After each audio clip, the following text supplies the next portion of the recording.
¿Qué harías si después de años esperando una promesa finalmente se cumpliera, pero luego fueras desafiado a entregarla? Génesis 21 y 22 nos llevan desde la risa de un niño esperado durante décadas hasta la prueba más dura que un padre puede enfrentar. Dos capítulos que muestran la fidelidad de Dios y la fe de Abraham en su punto más alto y también más doloroso. En el inicio de esta historia, nos encontramos con una escena que cambia el rumbo de la humanidad: el nacimiento de Isaac, el hijo prometido. Habían pasado muchos años desde que Dios le dijera a Abraham que tendría una descendencia tan numerosa como las estrellas del cielo. El hombre, en su fragilidad, había dudado más de una vez. Sara había reído incrédula cuando escuchó la promesa en Mamré, y ambos habían intentado apresurar el plan de Dios al tener a Ismael con la sierva Agar. Sin embargo, el tiempo demostró que los planes humanos nunca pueden reemplazar los designios divinos. Y ahora, finalmente, había llegado el momento en que la promesa se cumpliría. El texto nos dice que el Señor visitó a Sara como había dicho y cumplió lo que le había prometido. Sara concibió y dio a Abraham un hijo en su vejez, en el tiempo señalado por Dios. Abraham lo llamó Isaac, que significa risa, y lo circuncidó al 8º día, tal como Dios le había ordenado. La escena está cargada de simbolismo y de alegría. Sara exclamó: «Dios me ha hecho reír, y cualquiera que lo oiga se reirá conmigo».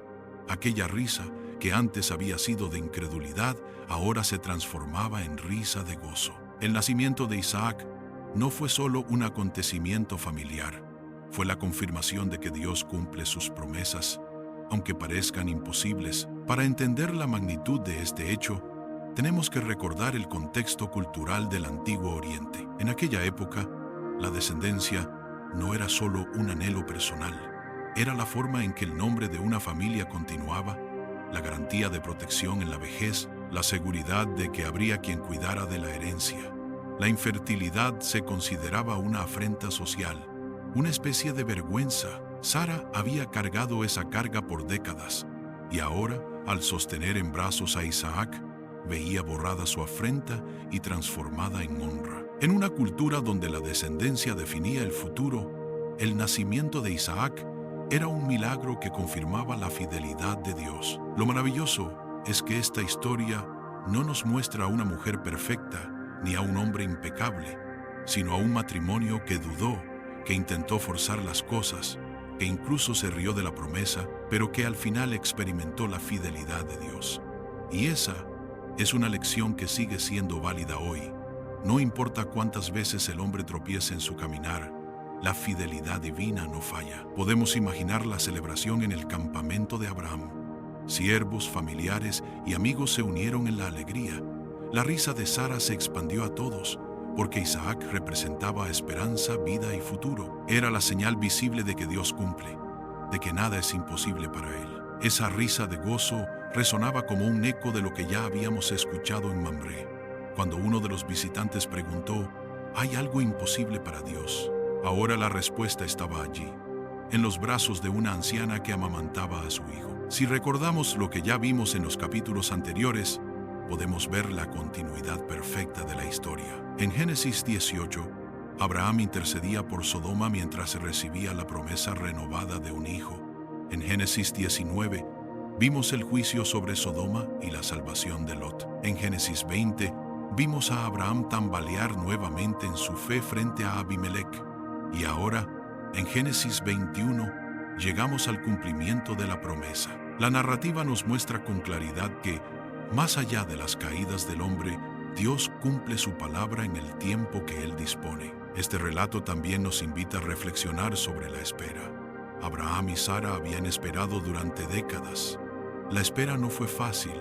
Estuvo llena de dudas, de tropiezos y de errores. Pero al final, la espera valió la pena.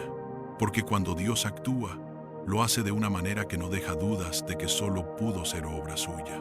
A veces, en nuestra vida, la espera se vuelve insoportable. El hombre quiere soluciones rápidas, quiere ver resultados inmediatos. Pero la historia de Abraham y Sara nos recuerda que el tiempo de Dios no es el nuestro y que su fidelidad no falla. Y mientras nos adentramos en este relato, quiero invitarte a que si este video te está gustando, le des me gusta y te suscribas al canal. Activa la campanita para no perderte los próximos capítulos, porque cada uno nos va mostrando la trama completa de cómo Dios actúa en la historia del hombre. El nacimiento de Isaac también tiene un significado profético que atraviesa toda la Biblia. Isaac es el hijo de la promesa, nacido de manera milagrosa, en un tiempo imposible para la lógica humana. Su llegada anuncia que Dios cumple lo que promete, aunque parezca inalcanzable. Más adelante, en la historia de la salvación, veremos otro hijo nacido de manera aún más milagrosa, que traerá risa y gozo a todo el mundo. Así, la Biblia va tejiendo un hilo que conecta las promesas antiguas con la esperanza futura. Sara, que había dudado, ahora se convierte en testigo de que Dios tiene la última palabra. Su incredulidad inicial se transformó en testimonio de fe. Su risa burlona se convirtió en risa de alegría. Su esterilidad se convirtió en fertilidad. Este cambio nos recuerda que Dios puede tomar lo más débil del hombre y transformarlo en fuerza. Puede convertir la vergüenza en honra y la duda en testimonio. Este primer bloque nos deja con un sentimiento de esperanza renovada. La promesa se cumplió, el hijo nació, la risa de Sara se convirtió en un canto de victoria, pero al mismo tiempo, el relato nos prepara para entender que la historia no se detiene aquí. Isaac, el hijo de la promesa, será también el escenario de conflictos y pruebas. La risa y el gozo no eliminan los desafíos, pero sí nos recuerdan que en cada paso Dios está presente. El nacimiento de Isaac trajo alegría, pero también despertó tensiones que venían arrastrándose desde hacía años. Abraham ya tenía a Ismael, el hijo que había tenido con la sierva egipcia Agar. En su momento, aquel hijo fue fruto de la impaciencia de Sara y Abraham, que buscaron cumplir la promesa de Dios por medios humanos. Durante un tiempo, Ismael había sido el único heredero visible de Abraham, pero ahora la situación cambiaba radicalmente. Con Isaac en brazos de Sara, la promesa se concentraba en este niño, y la tensión entre ambos hijos se volvió inevitable. En una ocasión, cuando Isaac creció lo suficiente como para ser destetado, Abraham hizo un gran banquete en honor a su hijo. La celebración fue motivo de alegría para todos, pero Sara vio a Ismael burlándose de Isaac. Ese gesto, que puede parecer pequeño, fue para ella la confirmación de que no podían coexistir dos herederos en la misma casa. Sara le dijo a Abraham: «Echa a esta sierva y a su hijo, porque el hijo de la sierva no ha de heredar con mi hijo Isaac». La petición de Sara puede sonar dura a nuestros oídos modernos, pero reflejaba un conflicto que no era solo doméstico. Se trataba de la línea de la promesa. La herencia de Abraham no era simplemente material, era espiritual. Era la línea por la cual vendría la descendencia prometida, aquella que sería bendición para todas las naciones. Permitir que Ismael permaneciera en pie de igualdad con Isaac habría generado confusión en el futuro. Sara, movida por su instinto y por la visión de la promesa, pidió una decisión radical. Abraham se entristeció profundamente. Ismael también era su hijo, carne de su carne. El relato nos muestra el lado humano de un padre dividido entre el amor natural y la obediencia a la promesa. En medio de esa angustia, Dios habló a Abraham y le dijo: «No te angusties por el muchacho ni por tu sierva. Haz caso a todo lo que Sara te diga, porque tu descendencia se establecerá por medio de Isaac. Pero también del hijo de la sierva haré una nación, porque es tu descendencia». Aquí vemos nuevamente la fidelidad y la justicia de Dios. La promesa estaba en Isaac, pero Ismael no sería olvidado. Dios cuidaría de él y lo convertiría en un gran pueblo. La elección de Isaac no significaba rechazo absoluto de Ismael, sino un orden en el plan divino. En esta tensión, Dios mostró que su propósito avanza de manera clara, pero también que su misericordia se extiende incluso a los que no forman parte de la línea central de la promesa. Al día siguiente, Abraham se levantó temprano, tomó pan y un odre de agua y se lo dio a Agar junto con el muchacho. Los despidió y ella se fue errante por el desierto de Berseba. La escena es dura, llena de dolor. Una madre con su hijo, vagando en el desierto, con recursos limitados y sin rumbo claro. El sol ardía, el agua se agotó, y Agar colocó al niño bajo un arbusto porque no quería verlo morir. Se apartó a cierta distancia y lloró amargamente. En ese momento de desesperación, ocurrió algo maravilloso. Dios escuchó la voz del muchacho, y un ángel llamó a Agar desde el cielo diciendo: ¿Qué tienes, Agar? No temas, porque Dios ha oído la voz del muchacho donde está. Levántate, alza al muchacho y sóstenlo con tu mano, porque haré de él una gran nación. Luego Dios abrió los ojos de Agar, y ella vio un pozo de agua. Fue, llenó el odre y dio de beber al muchacho.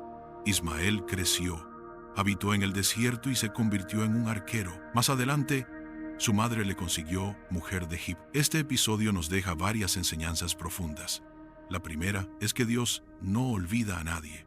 Aunque la promesa pasaba por Isaac, Ismael no fue abandonado. El Dios que había escuchado el clamor de Agar cuando huyó embarazada en el desierto en Génesis 16, volvió a escuchar ahora el clamor de su hijo. La fidelidad divina se muestra en su cuidado incluso de aquellos que no forman parte de la línea principal de la historia. La segunda enseñanza es que el plan de Dios no se detiene. Abraham y Sara habían intentado apresurar la promesa con Ismael, pero el cumplimiento vendría a través de Isaac. La fe no es acelerar los tiempos ni manipular las circunstancias. Es esperar en la fidelidad de Dios. La expulsión de Agar e Ismael, por dolorosa que fuera, reafirmó que la promesa era sobrenatural y no dependía de esfuerzos humanos. La tercera enseñanza es que, aún en medio del dolor, Dios abre fuentes de agua en el desierto. Agar creyó que todo había terminado, pero Dios le mostró un pozo. Esa imagen es poderosa.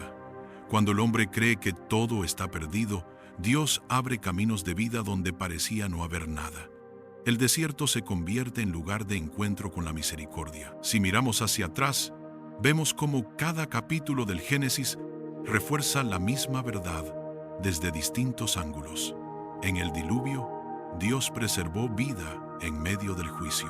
En Sodoma, salvó a Lot en medio de la destrucción. En el caso de Abraham y Sara, trajo un hijo imposible en medio de la vejez. Y ahora, con Agar e Ismael, abrió un pozo en medio del desierto. La Biblia nos muestra una y otra vez que Dios es fuente de vida en los lugares más inhóspitos. Este relato también tiene resonancia espiritual. El apóstol Pablo, siglos después, en su carta a los Gálatas, interpretó esta historia como una alegoría de dos pactos. Agar representaba el pacto de esclavitud, mientras que Sara representaba la libertad de la promesa. Sin entrar en complicadas interpretaciones, lo importante es notar cómo la Biblia ve en esta historia un simbolismo que va más allá de lo inmediato. Ismael fue hijo según la carne, Isaac fue hijo según la promesa. Uno nacido de la impaciencia del hombre, otro nacido del poder de Dios. La historia de Agar e Ismael nos conmueve porque muestra tanto el dolor del rechazo como la ternura de la misericordia divina. Abraham tuvo que despedirse de su hijo. Sara tuvo que aceptar que solo Isaac era el heredero. Agar tuvo que enfrentar el desierto, e Ismael tuvo que aprender a vivir lejos de su padre. Pero en medio de todo, Dios se mostró presente.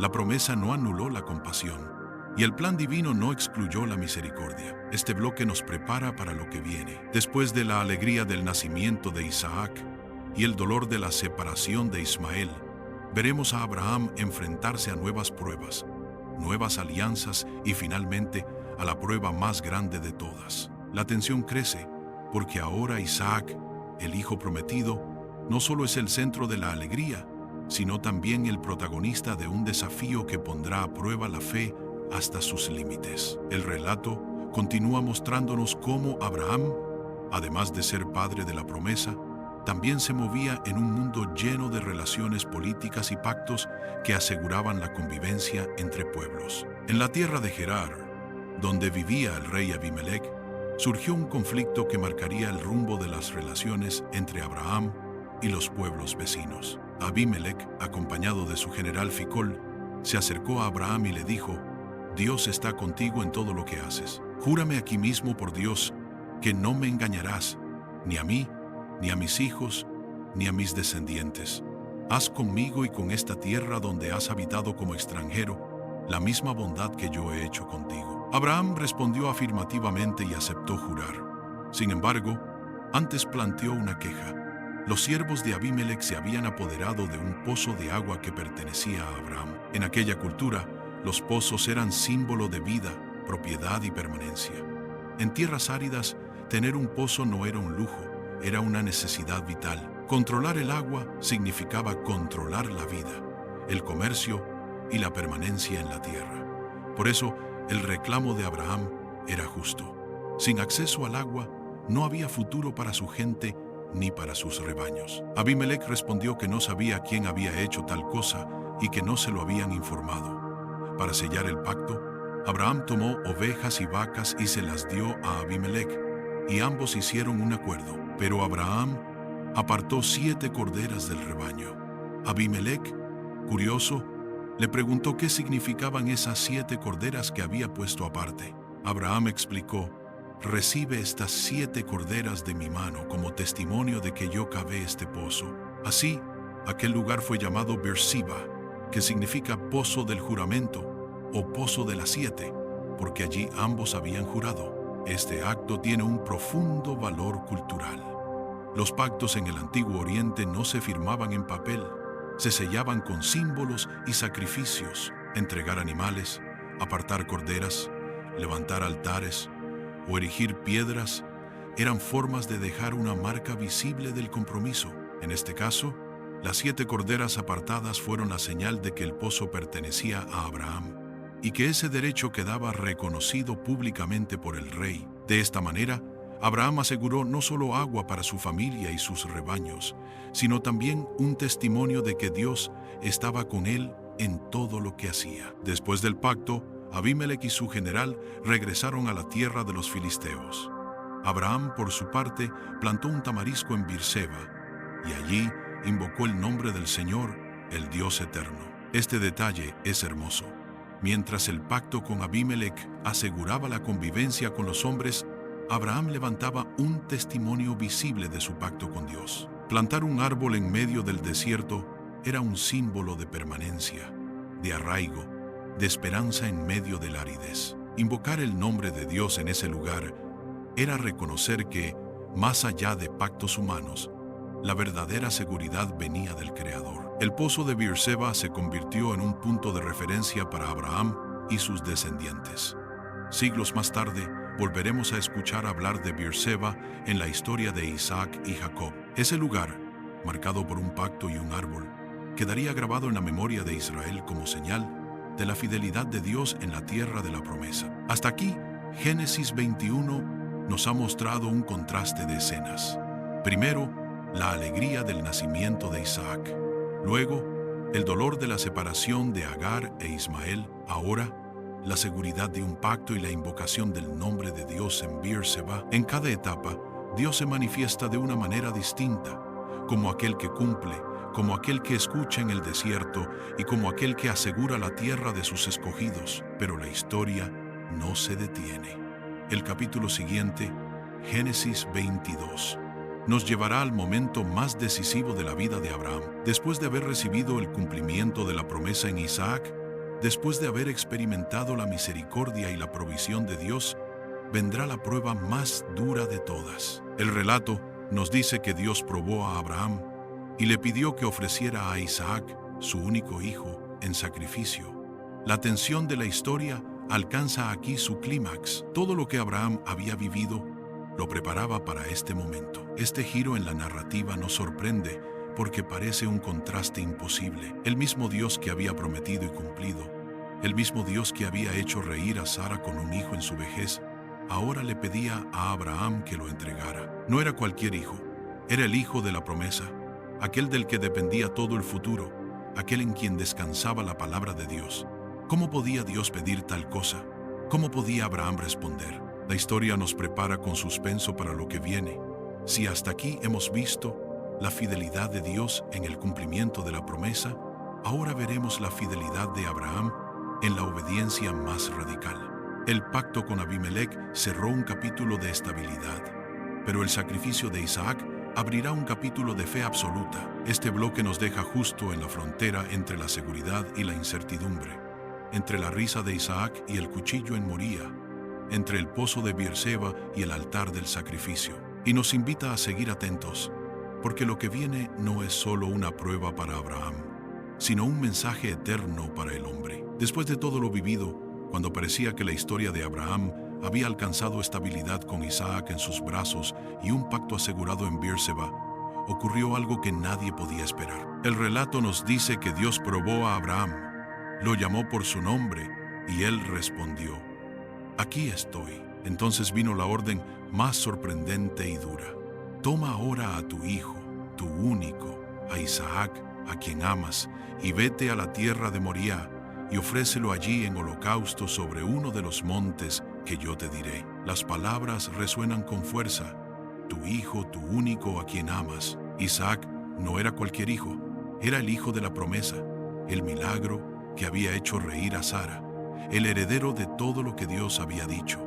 Y sin embargo, ahora Abraham recibía la orden de entregarlo. Aquí la fe alcanza su mayor desafío: ¿cómo conciliar la promesa de descendencia con la orden de sacrificar al único heredero? El relato no nos muestra a un Abraham discutiendo ni negociando, sino a un Abraham que madrugó al día siguiente, ensilló su asno, tomó a 2 siervos y a su hijo Isaac, y emprendió el camino. 3 días caminaron hasta que vieron de lejos el lugar. Abraham dejó a los siervos con el asno y dijo: yo y el muchacho iremos hasta allí, adoraremos y volveremos a vosotros. Sus palabras son enigmáticas.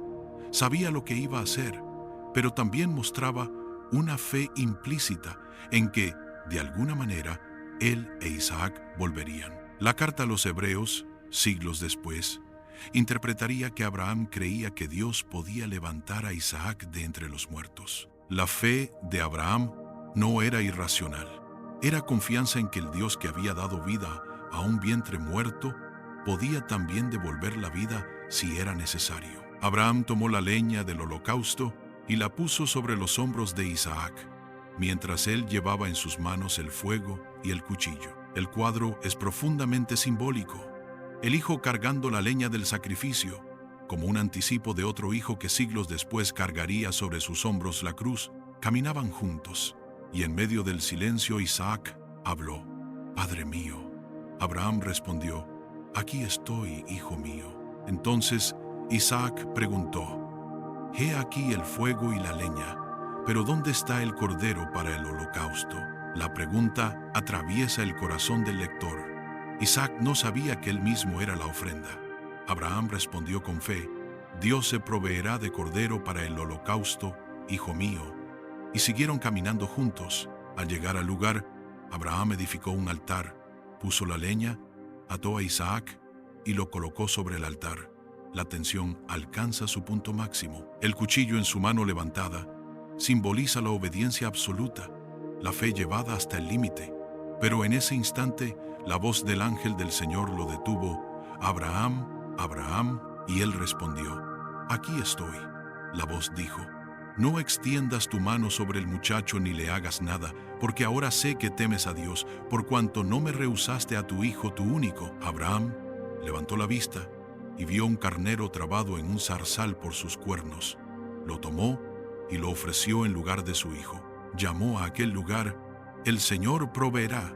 Y desde entonces se decía: en el monte del Señor será provisto. Esta escena no solo cierra la prueba de Abraham, sino que abre una ventana profética hacia el futuro. Dios proveerá siempre el sacrificio, y siglos después proveería a su propio Hijo como sustituto por toda la humanidad. El ángel del Señor llamó por segunda vez a Abraham y le dijo que, por cuanto había hecho esto y no había rehusado a su hijo, su descendencia sería multiplicada como las estrellas del cielo y como la arena del mar, y en su simiente serían benditas todas las naciones de la tierra.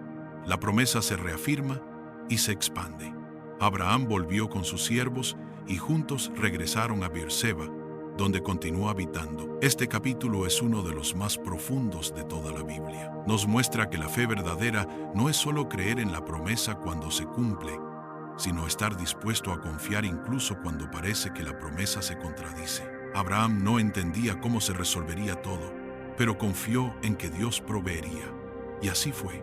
Dios no solo le devolvió a su hijo, sino que le dio una revelación aún mayor de su plan. Si miramos todo el recorrido desde Génesis 18 hasta ahora, vemos una secuencia perfecta. En Mambré, Dios anunció la promesa. En Sodoma, mostró su justicia y misericordia. En Gerar, sostuvo a Abraham aún en su debilidad. En el nacimiento de Isaac, cumplió lo imposible. En la separación de Ismael, mostró que la promesa no se confunde con esfuerzos humanos. En Beerseba, estableció pactos de paz.